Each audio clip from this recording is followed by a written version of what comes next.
Welcome to Vet Life Reimagined. Figuring out how to do this introduction for my guest today was a challenge because of the many things he has accomplished. Dr. Robert Gebhart graduated from vet school in 1967 and has been and continues to be massively influential for the veterinary profession. Dr. Gebhart is well known as the previous co-owner of one of the largest animal hospitals in the country, West Los Angeles Veterinary Medical Group. This was a 3-story animal hospital with elevator and operating rooms that worked around the clock. In 1987, his hospital became the first acquisition of the Veterinary Centers of America, VCA, which later went public. Dr. Gebhart has always been interested in doing different things. He has co-founded many companies, including Dr. Fossum's Pet Care, which makes pet CBD products. In 2021, he co-founded the National Veterinary Group, which builds hybrid startup practices similar to his West Los Angeles clinic. And one of his recent passion projects is free analytics for veterinary medicine, where he has created data charts to help practices be more efficient and aware of managing their financials. He has children who are also veterinarians, helping to run successful hospitals. He is a visionary and loves the veterinary profession. Now, speaking of adventure, that's what this conversation is. So strap in. His mind is a wonder and he has more energy than I do. We mentioned a couple of past guests in this podcast, like Dr. Bob Murtaugh and Jill Clark, who is the founder of Ignite.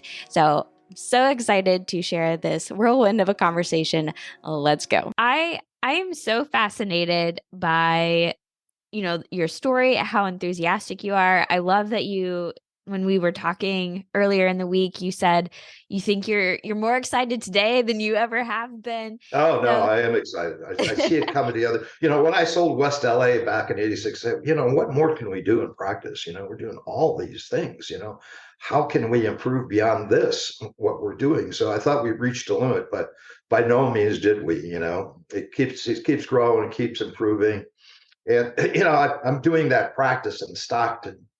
And I want this practice to be a diverse and an inclusive practice, so everyone is included. And like I said, there's gonna be profit sharing and things like that, so that people know they belong.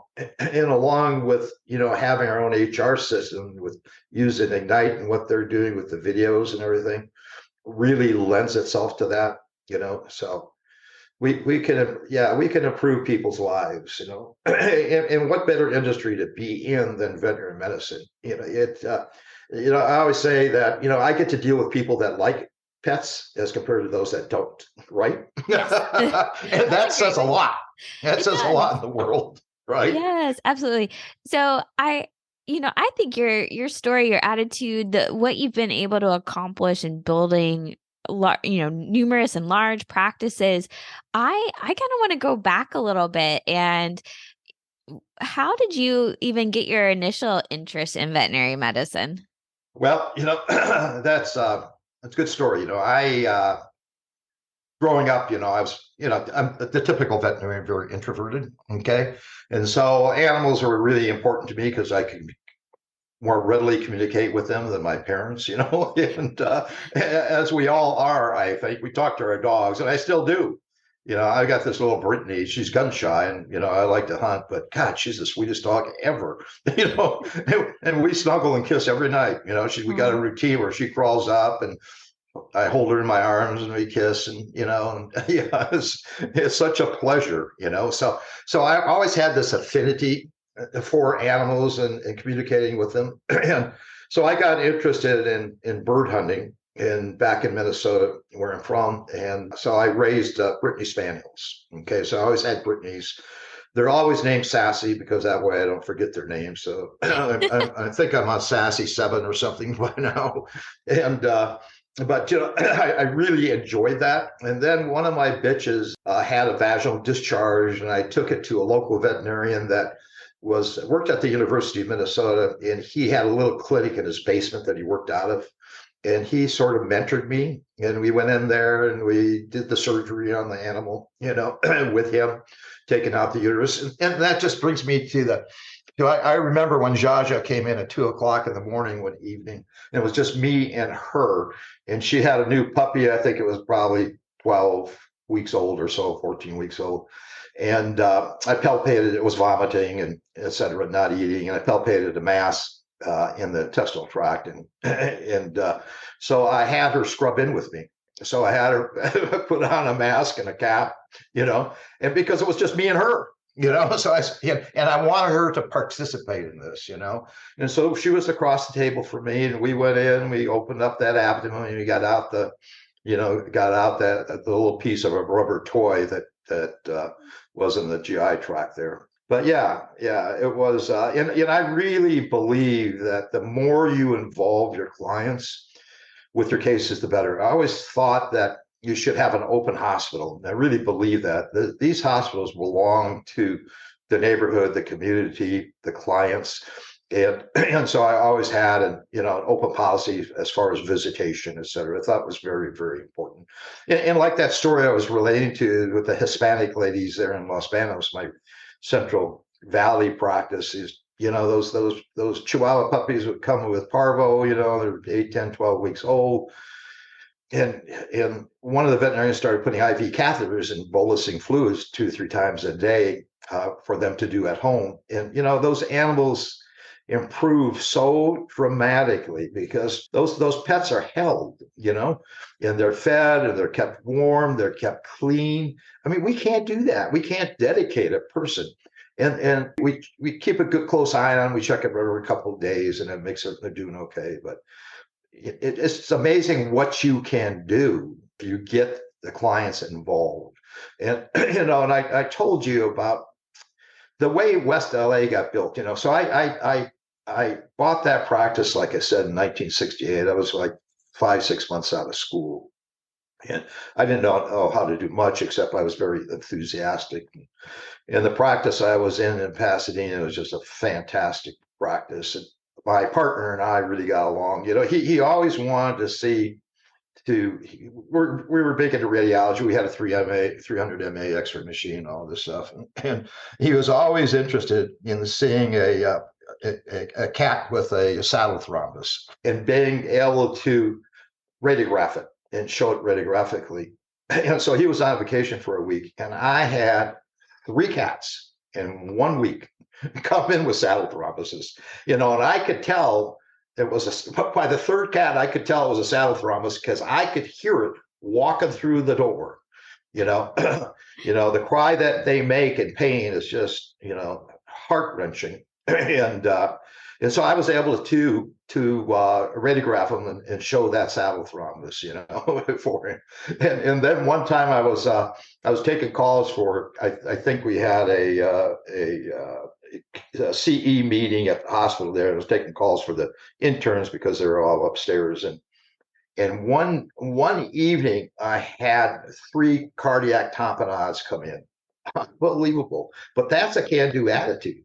That's when when people come to your practice, where you institutionalize it, they know when they have a problem where to go. Anyway, I get off track, so you got to keep me Oh, keep me going in your direction you want. no, So it's great. I think that I have heard a lot of stories that are related to that in that, Jill Clark is a great example. You mentioned her and her company Ignite. When she first really thought about a career in veterinary medicine was when she, as a little girl, they had to take a barn cat into the vet for an issue, and they right, let her participate as a exactly, child. She got to exactly, participate. And I think that's what really starts to spark the not only the interest, but absolutely that right. I can do it. Like, oh wow, like I got to be part of this. I Yeah, physically no, exactly, participated. yeah. So I think that's so great for encouraging the next generation to come. And then you started to talk about, you went through vet school, and very soon after vet school, you bought a practice. And I'll be bold to say that that's probably not the norm these days of, Right, right. veterinarians coming right out of vet school and buying practices. So what was that experience like? It sounds like you did have that very can-do attitude, but when did you really start to enjoy the building, multiple practices, and where did you Yeah, start so to enjoy that? so in 1968, I purchased a Cousins Dog and Cat Hospital. Like I say, that's a story in itself. Dr. Cousins was on the board of Crocker National Bank. So, it just opens your eyes to what veterinarians could do and how important they are in communities. And his clients were Bing Crosby and, Clark Gable, all those old time actors and actresses that liked the outdoors and liked to hunt, etc. And so I drove by that practice, and there was a large neon sign. I'll never forget it, all rusted out on top of the building. I mean, large neon sign. It was probably 20 feet high. And you could see it from Wilshire Boulevard there in West Los Angeles. So I walked into practice. I was going to drive by it because it really didn't fit, what I was looking for. My wife at the time said, Mary said, Dick, you drove all this way. And as I said, I couldn't get on the freeway. So I drove Sunset Boulevard all the way down to West Los Angeles, which is a long drive. You drive through Beverly Hills and Bel Air, and you're in Santa Monica, you're in West LA. And so I walked into that practice, and there was a tree growing through the window and had that old institutional green color, that you saw in Army barracks and things, And 30 veterinarians had walked through the practice and no one wanted it. The receptionist was keeping it together. The veterinarians were dead for 6 months, so the widow owned the practice. And I was able to, so I went and looked at the card files, and the Sinatras were clients, and the Gebharts were clients, just had incredible clientele. And I had nothing to lose. I didn't have any money. I had 2 kids. I had to hawk my stereo to get my wife out of the hospital. So I was pretty poor. But I said, so I was able to purchase that practice for 17,000. At the time there, when I was in Pasadena, I was one of the highest paid veterinarians out of Minnesota at the time, which was $1,000 a month. Okay. Now, as you know, it's $1,000 a day, and I purchased the practice for 17,000, and I got an option to buy. And, I was always interested in growing a practice and excelling and doing well. So I had a 300 MA X-ray machine. UCLA was right next to me. So there's veterinarians up at UCLA. So I used to bring cases there, and I had a philosophy that the only time I referred a case is when I took the case to that practice so that I could learn, so that I could cut, with the Ray Whitecamps of the world, the backs, Steve Eniger, I brought, in fact, in his book is a radiograph of a bulldog with tracheal hypoplasia that he put in this text. So I got to know Steve quite well. And he ended up practicing right next door. So he was 100 yards away from me. So we had these 2 big, huge practices in LA that became West LA, and he was in the practice. So I always took the cases with me.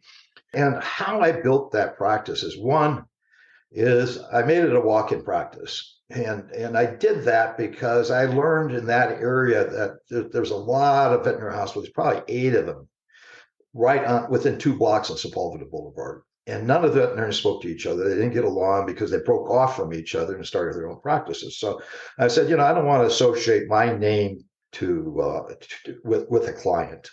I wanted to come to the hospital because of the quality of care that we produce and provide. I ended up working with breeders, a lot. And as I said, I spoke to the breed clubs up and down the coast. I brought a dog with me, a 12-pound little terrier, and I would mask it down with halothane, I think at the time, intubate it, hook it up to the EKG and do all these things. So the breeders were deathly scared of anesthesia, and rightly so, because what we did was we would titrate Soritol or Pentothal, IV. And that's how we did most of our surgeries until we had inhalation anesthetics. And so I'd bring this dog with me, and all my machines initially had nitrous oxide on them just because, I like stretching the boundaries and things. And I worked with them, and because I was interested in orthopedics, and surgery, I showed a Great Dane. so so I had all these pain clients, and I speak on lamenesses and all this stuff. And they're just fantastic clients. They would bring me cases in like wiggle wobbles. Deal Hunter just came out with this paper, I think, about that time on instability, cervical instability. The Lhasa and the Shih Tzu breeders would bring me in. They're water drinkers. And I remember calling Don Lowe and Carl Osborne back in Minnesota. I said, geez, what are these water drinkers? And I say, why didn't you tell me about this? And he said, well, how many losses and Shih Tzus did we ever see in Minnesota? We didn't see any. I think maybe there was one. And so they didn't see the cases. Seeing disease and being able to reproduce some of these familial genetic diseases makes great models for human medicine too. The Schnauzer Club had a problem with syphilis, and so they bred a dam and a sire. And I took those 6 puppies, flew them back to Minnesota. And Jeff Klausner, I think, he did his master's or PhD on them.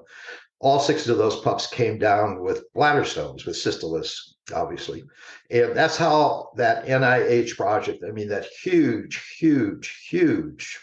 syphilis project got started at Minnesota. And millions of syphilis went through there. So they got all these NIH grants. And that was off of $10,000 that the Schnauzer Club in LA raised, Oh, wow. to produce all that. And then I shipped off a couple losses to Georgia to Delfinco. And but yeah, so I had my mentors. I had Carl, Don, and what was great about this practice, the practice grew to be large enough that I could put on our own CE, our own kitchen education. So I was able to fly. Carl, I spent 2 weeks with him in the Sierras, picking his brains. So we vacationed together and his family, and I drove all over the Sierras. I had a place up at Mammoth. We spent some time up there. And so I got these one-on-one relationships with these people. I can remember Don Lowe flew down from Davis. So Don was the head of clinics in Minnesota, Colorado, and Davis. Just an icon. That guy, it was unbelievable. He could percuss like no one you've ever seen. I mean, he could tell where the fluid line was, and it was just amazing, his art of physical exams, and no one was better than him. And so I had this great mentorship, but I was able to fly these people in, so I flew Don in to see Jaja about her dog. And I flew Jaja back to Minnesota, and she brought her Lhasa back there. It had a problem. I couldn't diagnose it. You have to realize in LA, fleas were just, fleas would pick up an animal and take them away. They were so bad. So her dog had elevations in the liver enzymes. It had a hepatopathy, and I biopsied it. It had these eosinophilic occlusion bodies. No one knew what they were. Sent it back to Minnesota. And they diagnosed it, they tried to work it up. I don't think they ever diagnosed it, but what I concluded, it was a steroid hepatopathy that I was seeing producing these eosinophilic, because we used a ton of steroids. I mean, you had to. You didn't have a choice. Those animals suffered so much. The only relief they got from scratching was a cortisone injection. So anyway, yeah. So I sent Jaja back there. And that was a big thing in Minnesota, obviously. And when she left, they were clapping. When she walked out the door, I couldn't believe it. It was so cute. And I went back for my 50th reunion, and they had a booklet there, and there was a picture of Jaja. I didn't tell them that I referred her, And but in any event, it was just, it was just a phenomenal practice. It kept growing. And working with the breeders of that really, helped us tremendously. We saw, a ton of, and then, so I sold that option to buy that I got when I bought that practice to Hillcrest Cadillac at Beverly Hills. Then he gave me $100,000, which is probably $1 million a day. So I was able to take and get out of the village because I only had one parking spot, and I went down to Sepulveda Boulevard, where all the other hospital was. And there, I rented a 5,000 square foot facility. I think it was $25 a square foot for 50 years. And when I moved out of there, I was actually able to sell the lease. It was so valuable, at that price. So, and then when I did that, I partnered with Marty Dennis. Marty Dennis as I talked about previously, was a Bronx veterinarian. He was about 5'8", and he had this big red afro. I mean, huge red afro. And he got started with Ringling Brothers coming to the Bronx. They're coming to Brooklyn, you know. And, he was sort of mentored by the Ringling Brothers veterinarian exotic animal. So Marty loved exotic animals, and he was phenomenal. Like I said, he used to be a rodeo clown, so you could see him popping in and out of barrels, you know. And he was just tremendous. And so I had all these veterinarians from the LA Zoo, you know, Bob Franz and John Bernstein, just iconic individuals, just amazing veterinarians. They did, like I said, we did Daktari, Gentleman, Siegfried and Roy, Michael Jackson, Marine World.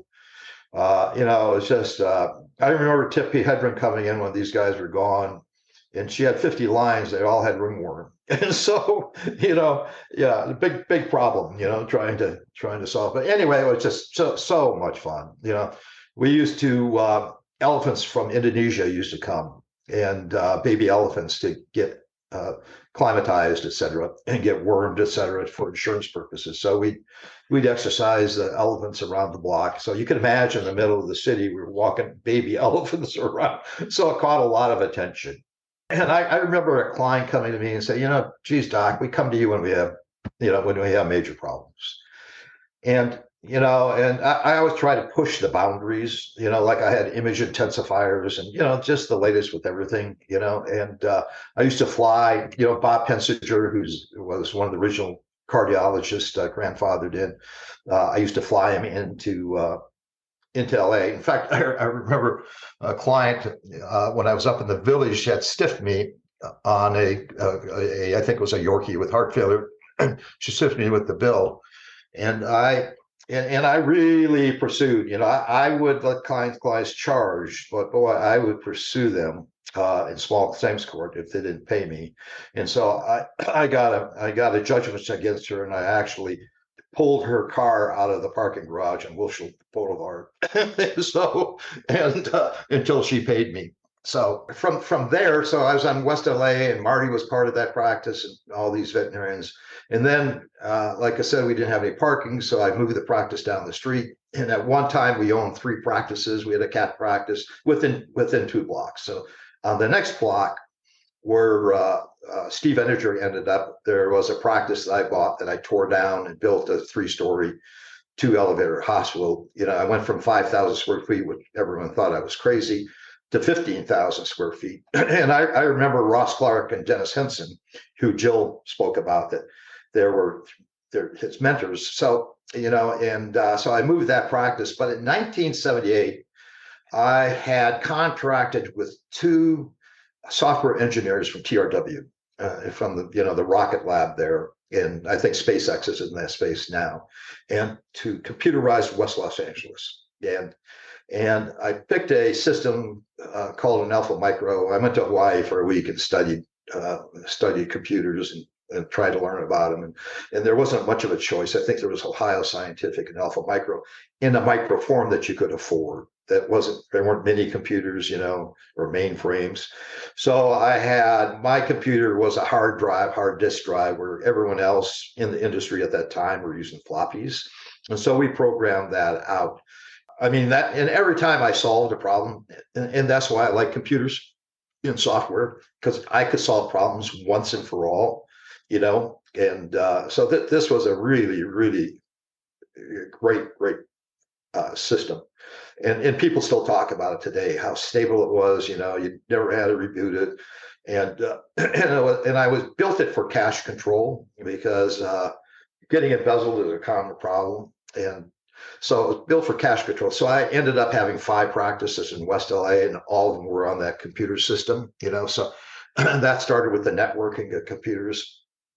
Then I sold that practice after 18, 19 years to VCA. Bob Anton called me, I think it was in March, and I built the practice because, I didn't want to get stuck. And I couldn't sell the practice where I was at because there's no parking. So I built this new practice, 3 stories with parking underneath, so I could end up selling it. And so Bob called me a couple of years being in that new practice. He said, we want to buy your practice. And so he courted me for, multiple meetings. I met with Smith Barty, and, and tried to understand what he was trying to accomplish. And we agreed, and we sold the practice to Bob, Art, and Neil. And that was January 31st, 1986. And they had 300,000 in their pocket. That's all the money they had, and I didn't ask them for financials. I really liked Bob, and I trusted him, and rightly so. I mean, he did a fantastic job. And we were approached multiple times by many individuals to go public or do something, but I know my limitations, and I know how to build a practice and grow a practice and take care of clients and take care of the patients, et cetera, and manage chaos. I love managing chaos. Started an internship so we could have 24-hour care that we could afford. And it was an iconic internship. We'd see 150, 200 clients, 150, 200 applications a year, for that internship. So it was a really important part of the practice, and something I really enjoyed. I really enjoyed mentoring and see these young people. Like I said, Todd Tams was an intern. He left a jury practice in Vermont and flew to LA and was an internship. Bob Murtaugh, Matt Miller, Terry Foster, we turned down. I think she decided on Santa Cruz rather than our practice, unfortunately, So Terry and I have a business. I didn't tell you that. You haven't talked about it, no. No. So Terry and I have a CBD business. CBD is incredible. I've had scalp psoriasis all my life. And for the last 50 some years, getting injections beneath my scalp to calm it down. And it never went away. I was always impressive until I started on CBD. It's gone. I am such a big believer, in the cases and the testimonials. So now we're branching out into, we have a product called Cognicaps, okay, which is for canine cognitive disease. We have a neurologist out of Cornell that put this product together for us using herbs. Okay, and I was always look down at that, on the alternative market, basically, which I shouldn't have. I should have had an open mind. Okay, and but I've learned through time, that those indigenous people, they knew what was going on, and like I said, today I take shrooms, I take mushrooms because I want to preserve my brain, and it's amazing when you do how you can visualize things. That spreadsheet I showed you, the fee analytics spreadsheet, has over 1.2 million cells in that spreadsheet. Oh my goodness. to do that fee analytics. I think we can cut it down. There's a bunch of extraneous stuff in there. And but it took me 2 years to do, basically, but it was a labor of love. And so in any event, I sold it to Bob and Art, and then I moved to Reading because I like to fish. I like to fly fish, and I like bird hunting. I love being out with my dog and just spending time with her or with them. And it's just such a wonderful bonding that you have.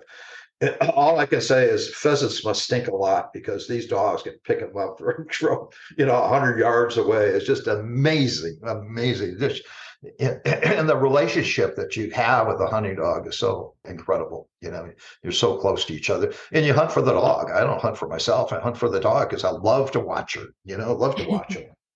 Hey, thank you for watching Vet Life Reimagined. This is still a growing channel on YouTube, so liking the video, subscribing to the channel, leaving comments, and sharing the show all go a long way right now, and it is all seen and appreciated. I still have over 40 guests and many more videos on the channel that you can go back and listen to, like Justine Lee, i.e. Vet Girl, Dr. Brent Mayab, Alyssa Mages, Rob Trimble, Megan Parks, and many more. I've created playlists for you so you can dive in. You can listen to veterinary technicians, veterinarians, veterinary students. You could discover all of that and more if you go to the main page of the Vet Life Reimagined YouTube channel. The link is down below if you need it. Now back to the conversation. You've also you've done a lot. You're doing a lot. It's I think that's that's normal.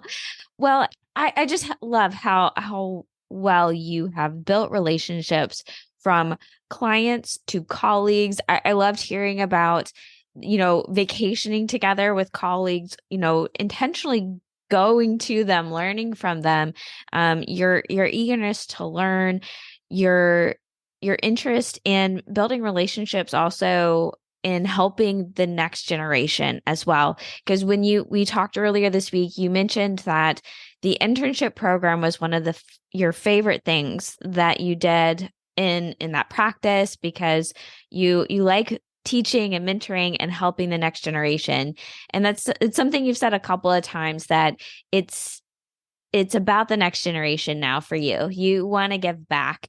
So, with that in mind, what are some pieces of advice that you would like to share Well, with the next generation? I revived this fee analytics I did in 2009, and that's really taken off. That'll be a huge contribution to this profession to finally make sense of fees and how they come about and be able to adjust them to suit the needs of the client. So that's a big thing. But the other thing I'm doing is there's a practice. Andy Fry is a boarded surgeon that worked for me at West LA, and he had a practice there in Stockton, and it's a 12,000 square foot practice right on the I-5 freeway. So I have an opportunity with Andy to go in there and because he only uses it 3 or 4 days a week. He basically does TPLOs and total hips and really restricts himself to that. And he's plenty busy doing that, and the practice is profitable. But he wants to retire, so I'm going to go in and basically just lease the facility. And this facility will be owned by the veterinarians. I'll have probably 20% of the practice. I have 3 children that are veterinarians. I have a daughter-in-law that's a veterinarian, a son, 2 sons that are veterinarians. And so they'll be part of that practice eventually at some point in time. They're up in the Chico practice. That's the last practice I did. I merged 5 practices in Chico and built a 14,000 square foot facility, and 24 hours a day, hybrid with boarded surgeon, internist, and that. I like the small communities because, like I said, I think it's so important to institutionalize your practice. And so people know where you're at in case they have problems. And if they've been there once, they're going to remember how to get there. So I think that's important to develop that relationship. Having a walk-in or urgent care practice was important to me because I had the interns. Okay. So my interns saw so many. John Ensign is someone that you should interview also. John Ensign is, John? I don't know, no. John was a senator from Nevada.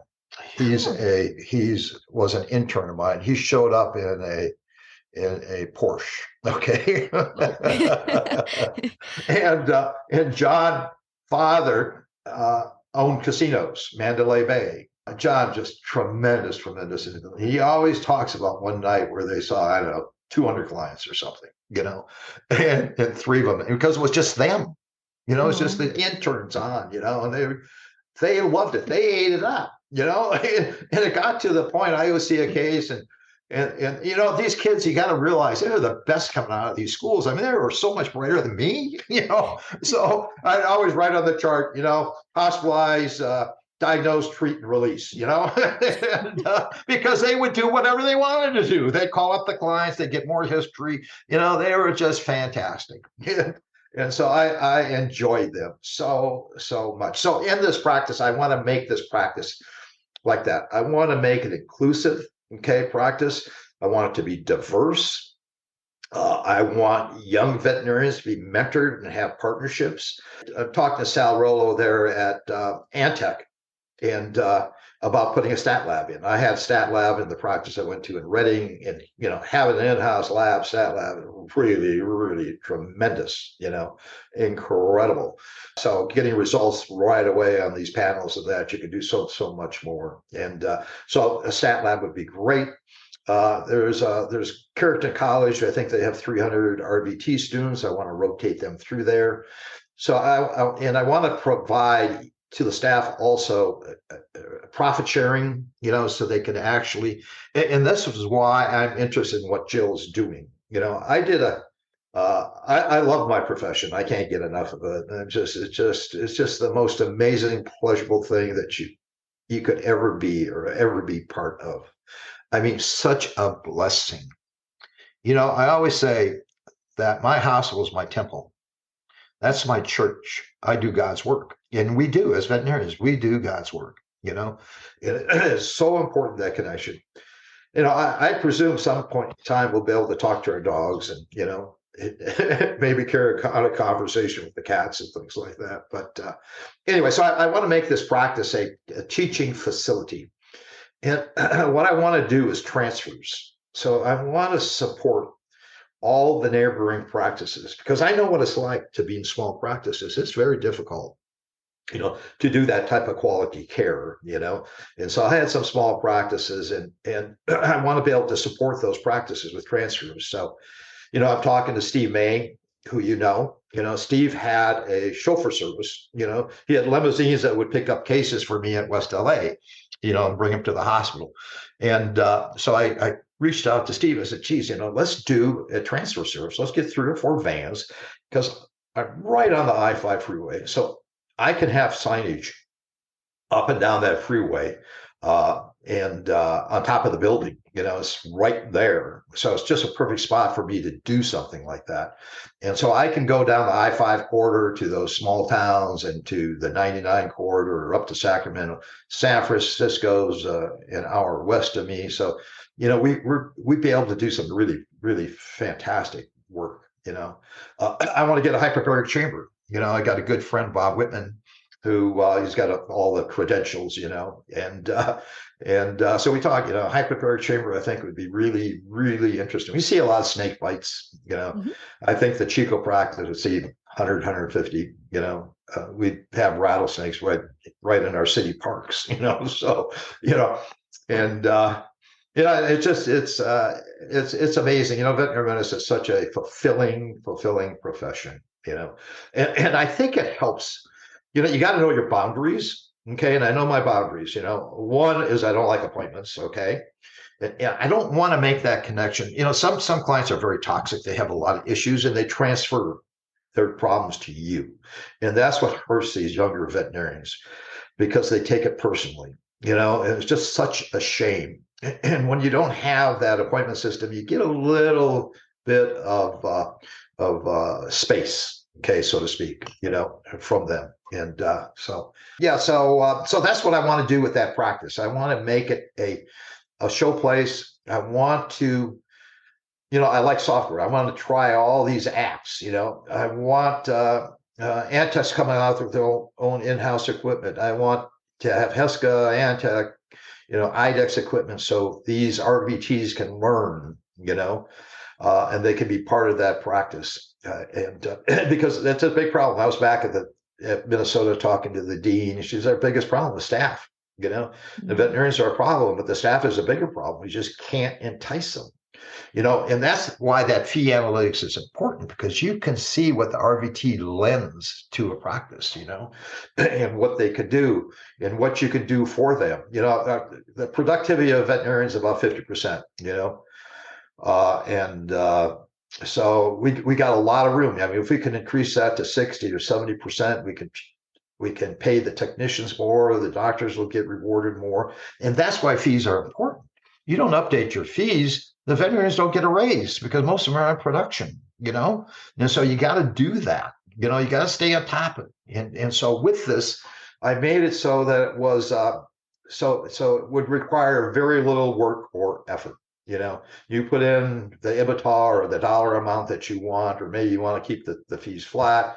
Maybe you want to change and lower some fees to entice the clients, like your wellness fees or diagnostic fees. We price ourselves out of everything, like pathology. I mean, you got to charge $500-$600 for pathology, and that's ridiculous. So you don't learn, okay, if you don't do pathology. If you don't do postmortems, you don't know what you're doing. So. Yeah.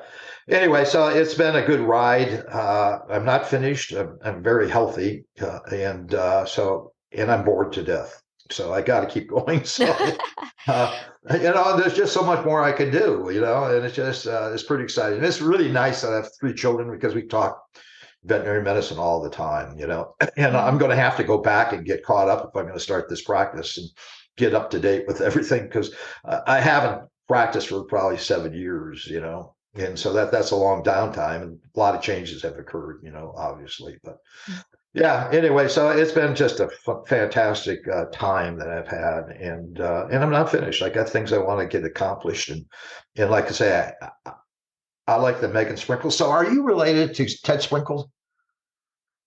I know this name. Oh, is that the one who does like consumer insights and He did Pet Partners and that, and that no, but funny story. I got invited to do a talk at one of their conferences, and I knew nothing. This is bad on me. I should have researched the company. I should have done, right. You got to that do that that. wasn't on me. But I was on the bus being taken from the airport, and someone asked me, "Did you know that the last name of Sprinkle is, the owners of this Kingdom Hospital?" I was like, no. And then unrelated, later in, someone came up to me and said, you kind of look like the founders. Like you could be related. And I was like, nope, I don't think so. So no. But that is kind of a weird coincidence because Sprinkle is Yeah, not the most common name. right. Now, do you have another veterinarian in your family No, besides you? No, just just me. you. Okay, cool. So Yep. yeah, it's interesting. We talked about 3D printing. Yes. That's going to be a big thing, and I could see 3D printing in veterinary hospitals, especially specialty centers. Like I say, if you want to do a tracheal stent, you could produce that. If you wanted to model a fracture to better understand how to approach it, like Andy's doing a skipper key or something, total hip on one, and they could model that. The small dogs are harder. They less likely to do them, and but then so much you could do with it. So I could see where 3D printing would be so helpful. In veterinary medicine. Yeah. And I yeah. I agree with you. I think we're in exciting times in the world, especially in veterinary medicine. I think it is a very special place to be. That's why I love having these conversations. And so I'll have a couple of things because I want to be able to get you to your next call. Okay. One, the your system that you're having that people will be able to know how to charge, and it's so simple, and all this work you've done. Where can we send people to learn more and be ready Yeah. to? So what we'll be doing is we'll be putting a website together. So it's a Okay. little premature. We had a great call from Kim Fish with AHA, and she works now with Chewy. Chewy purchased the analytic business of AHA. They're very, very interested with what we're doing, and we're probably going to work with AHA on this, and it'll be a separate entity that'll give us credibility. The other thing I want to do is I want to do an HR system. I think I told you that, and I want to use Jill's software in that. So I envision, and I've had some very large practices. The last one, Chico, had over 100 veterinarians there, or 100, excuse me, employees, and 20 veterinarians. But yeah, so I want to do an HR system, and and I have scheduling software that I can add to that. Okay, because the most important part of the financials in a veterinary hospital is labor. It's 45 to 60% of what your cost is labor. We do very, very poor job with that labor and those technicians. So I want to build a reward system in to the practice. I want it to be transparent so they could see how the practice is doing, how much their profit sharing would be. I want Jill's videos to be built into it so that we have training built in and levels of competency and pay on those levels and that. So there's much we could do with a employee and vet-centric HR system. And I want to put fee analytics within that too. And I want Jill to run it. I don't want to run another business. The computer business, we had about 500 practices, I think, and I did all the large ones, Ordell and Berwyn, University of Georgia, I think Michigan State maybe. So I knew all this. I did Ross Clark's practice and Dennis Henson's practice that Jill talked about, her mentors. So Mhm. they were good friends of mine. And I remember Ross, they had a meeting in LA, and I think they were called the Eagles, the Eagle Group or something. It started with Gary Burge and Ross Clark. They put that National Pet Care Centers together that Jill was part of. I think they had 80 practices that they sold to VCA. But I remember Ross coming into the practice there just shaking his head. How are you going to pay for this? And we did. And, we didn't make a fortune or anything like that, if we hung on for a while longer. But, LA wasn't my thing. I like to, go fishing, like I say. You can't do anything spontaneously in Los Angeles. You got to plan for it. And so you end up flying to, Alaska or Christmas Islands to go fishing, or I've been to Cuba 4 times. Yeah, so that's what I want to do. I want to do that HR system with Jill, so that I want to make certain that employees are taken care of. For too long they sacrificed on our behalf. That's just wrong. And it's about time. And now with the profession reaching the heights it has, and the fees are probably higher than they need to be, we can do a lot more with these people. And we have to do that to solve our problem of lack of veterinarians. We got to elevate these individuals in the practice. So, and I think using Jill's her videos of that would be really, really extremely helpful for that. So. Yeah. Well, you keep me updated and I'll keep everybody else updated, and we'll make sure that when it's available, we'll send people your way. Cool. And so your last question is, you've talked a lot about things that you're grateful for, but if you had to kind of sum it up, what is one thing that you are most grateful for? Being involved with animals. I'm really, really grateful for that relationship. It does psychologically, it helps people so much, and you see it all the time in practice. I saw it with Jasha, with tears in her eyes, and so it's that relationship is so important. So I think that's the best thing. Having that puppy, having those dogs when I was a kid was the best thing. So and as I said, veterinarians are fragile, because they have so much empathy.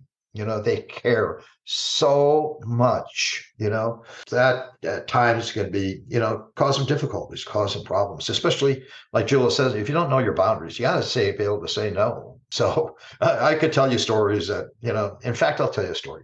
So it was about 1972, I had a client come in with a cockatiel. And so, it was a little 6-inch high bird, and was doing poorly. The feathers were ruffled. It wasn't eating. It was about 4 o'clock in the evening. I said, what we're going to do is we're going to hospitalize your bird, and we're going to take blood, and we're going to get some radiographs and try to diagnose what's happening here with your bird. So what I did was I put the bird in the middle cage with a perch and a heat lamp on it and food and water and bedding, got it all set up for the night. Okay. Came back the next morning, and there was the bird, happy as a lark, on the perch, hopping up and down, chirping away, singing, life is great, life's wonderful. But it was nude, did not have a feather, no facial feathers, no tail feathers, nothing. It was like a plucked chicken singing and dancing up and down on the perch. And I said, what the heck? And down below was a spider monkey with all the feathers in the spider monkey's cage. And so that spider monkey went up, that bird got on his finger, went down, I love you not, I love you not, till all the feathers were gone, and then put the bird back up into the cage. True story. How does that happen? The bird was back up in the cage. At least he was happy. Yeah. Just amazing things, Yeah. So anyway, it's been a lot of fun. So anyway, I'll leave you at that, Megan. So we'll talk some more, okay? That's wonderful. Yes, okay. Absolutely. Take care. Okay, we'll talk thanks soon. so much. This has been the Vet Life Reimagined podcast. Whether you are listening or watching on YouTube, I hope you enjoyed this conversation. Please make sure you are subscribed to catch all these amazing people in our profession. Also, send this episode to someone you think who would appreciate it. Have a recommendation for someone who would be a good guest? Please reach out on LinkedIn, Instagram, or Facebook. There aren't that many Dr. Sprinkles. Until next time, Vet Lifers.